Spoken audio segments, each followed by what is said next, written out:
হোটেলে ভাই উনি কে? এই ভাই হ্যালো, এই যে আপনি বলতে কি কেন আদালতে কেন? ওই যে রেজুলেশন করতে একটু লেট হয়েছে। কেন মানবে আজকে যে নতুন অ্যাসাইনমেন্ট হয়েছে এমবিআই। আপনি তো আসছেন কিছুক্ষণ আগে। হ্যাঁ, গাজীপুর বিআরটি অফিসের সহকারী পরিচালকের বিরুদ্ধে ঘুষ লেনদেনের অভিযোগ নতুন কিছু নয়, এবার তারই প্রমাণ মিলল অনুসন্ধানে। সূত্রমতে উচ্চমান সহকারী শাহ আলমের কাছ থেকে ঘোষের টাকা বুঝে নিতে রাতের আধারে অফিসে বৈঠক বসার কথা। সেই সূত্র ধরে গোপন ক্যামেরায় অনুসন্ধান টিম। ধরা পড়ল বৈঠকের চিত্র, প্রমাণ মিলল সহকারী পরিচালক আব্দুল্লাল মামুন, সদ্য দায়িত্বপ্রাপ্ত মোটরযান পরিদর্শক কেশব কুমার দাস এবং উচ্চমান সহকারী শাহ আলমের বৈঠক করছেন দালাল রুহুল সহ তার গ্রুপের সাথে। সমৃদ্ধির পথে এগিয়ে যেতে দরকার ইস্পাত দৃঢ় ভিত্তি, তাই স্থাপনার স্থায়িত্ব নিশ্চিত করুন সর্বোচ্চ মানের ZSRM ব্রডবার। ZSRM bond to bond. সেবা প্রত্যাশীদের অভিযোগ, ড্রাইভিং লাইসেন্স, রুট পারমিট, গাড়ির ফিটনেস ও রেজিস্ট্রেশন সহ নানা কাজের জন্য ঘুষ ছাড়া কোনো সেবা পাওয়া যায় না। কাগজপত্র ঠিক থাকা সত্ত্বেও সংশ্লিষ্ট ফাইল প্রসেসিং এর জন্য ঘুষ দিতে হয় 1500 থেকে 2000 টাকা বা তারও বেশি। অফিস চলাকালীন সাধারণ গ্রাহকদের অবহেলা করা হলেও রাতে দালালদের সাথে অফিসের ভেতরে বসে ঘুষ বন্টনের বৈঠক করেন দালাল ও কর্মকর্তারা। সত্যতাও মিলল অনুসন্ধানে। অভিযোগ উঠেছে ঘুষ বন্টনের সেই বৈঠকে উপস্থিত থাকেন দালাল রুহুল, যিনি অতীতে ভ্রাম্যমাণ আদালতের মাধ্যমে কারাদণ্ড প্রাপ্ত হয়েছিলেন।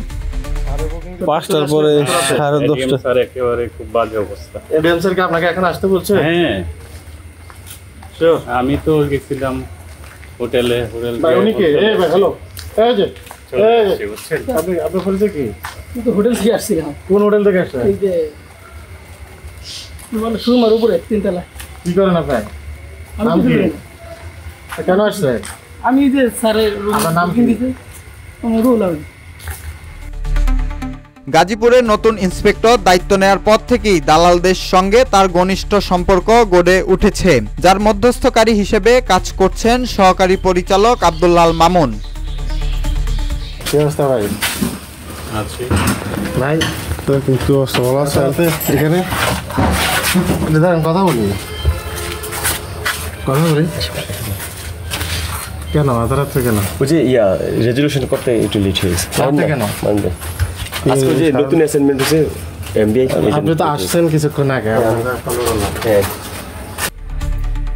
সহকারী পরিচালক মামুনের সরকারি নম্বরে একাধিকবার যোগাযোগের চেষ্টা করা হলেও তাকে ফোনে পাওয়া যায়নি। এ বিষয়ে বিআরটিএ সদর দপ্তরের প্রশাসনিক পরিচালক মোহাম্মদ কামরুল ইসলাম চৌধুরী বলেন, গাজীপুর বিআরটিএ সহকারী পরিচালকের বিরুদ্ধে যে অভিযোগ আমরা পেয়েছি, আমরা অবশ্যই এটা তদন্ত করে আমরা এটা ব্যবস্থা নেব এবং এই ব্যাপারে আমাদের জিরো টলারেন্স। বিআরটিএ কর্তৃপক্ষ এই ব্যাপারে সর্বোচ্চ পদক্ষেপ নেবে। স্থানীয় নাগরিকরা বলছেন, এই অনিয়ম বন্ধে দ্রুত প্রশাসনিক হস্তক্ষেপ প্রয়োজন।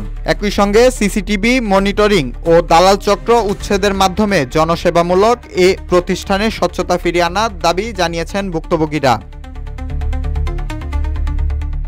মামুন হোসাইন, রূপালী বাংলাদেশ।